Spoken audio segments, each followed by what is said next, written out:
আপনাদের সামনে আমি বলতে চাচ্ছি যে দেশবাসীরও জানা উচিত যে আমি কখনোই আমার দরজা বন্ধ করিনি। আমার নাম উঠলেই ওনার রাগ উঠে যায়। আমাকে সুদখোর না বললে ওনার মন তৃপ্ত হয় না।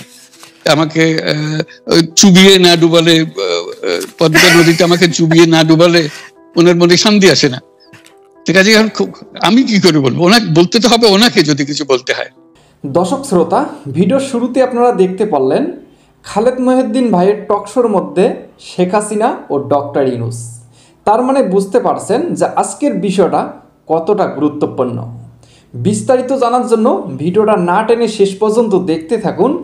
দেখতে পারবেন দুইজনে যে প্রশ্নগুলো করেছে আর দুইজনে যে অ্যান্সারগুলো দিয়েছে, খুবই অবাক করা কাণ্ড। ভিডিওটা অত্যন্ত গুরুত্বপূর্ণ একটি ভিডিও। চলুন আগে ভিডিওটা শেষ পর্যন্ত দেখি, তাহলে আমরা সকল বিস্তারিত জানতে পারবো। চ্যানেলে নতুন হলে অবশ্যই চ্যানেলটি সাবস্ক্রাইব করে নেবেন।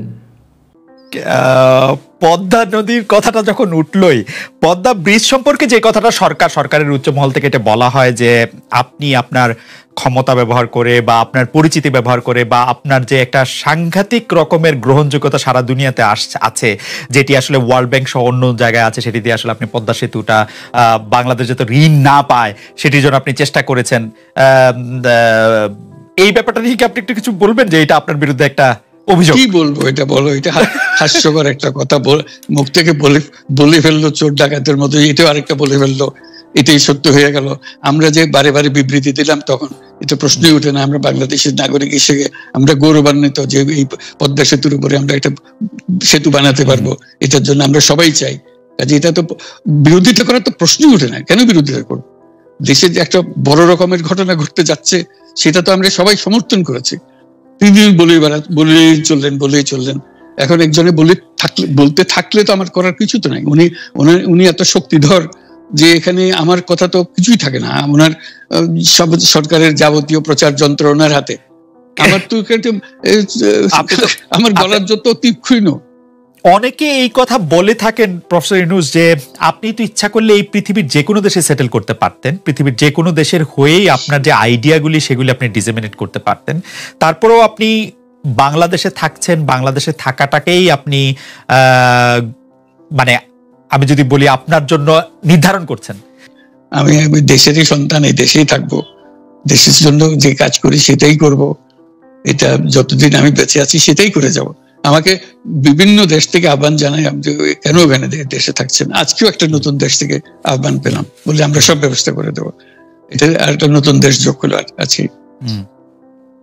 আমার মনে হয় উনি মনে করেন যে আমি দেশের সর্বোচ্চ ডাকু, সন্ত্রাসী, কিংবা আমি অপরাধী, আমি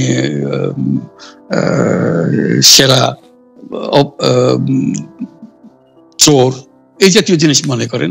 কাজে সেগুলো ব্যাখ্যা করেন উনি তার মুখে। উনি বলেন যে আমি সুদখোর, আমি ঘুষখোর, আমি সব এমন সব কটু শব্দ ব্যবহার করেন যাতে মনে হয় যে আমার সম্বন্ধে তার ধারণা খুবই খারাপ। কিন্তু এইটা তো এরকম ছিল না।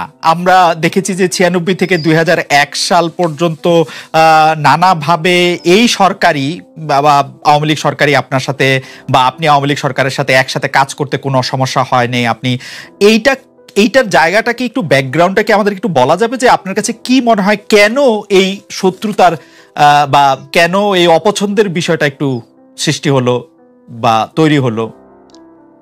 যেই হোক, এটা আমার তরফ থেকে হয়নি। আমি তাকে যথাযথ শ্রদ্ধা করে নিয়ে গেছিলাম আমাদের মাইক্রোক্রেডিট সামিটে ওয়াশিংটন ডিসিতে।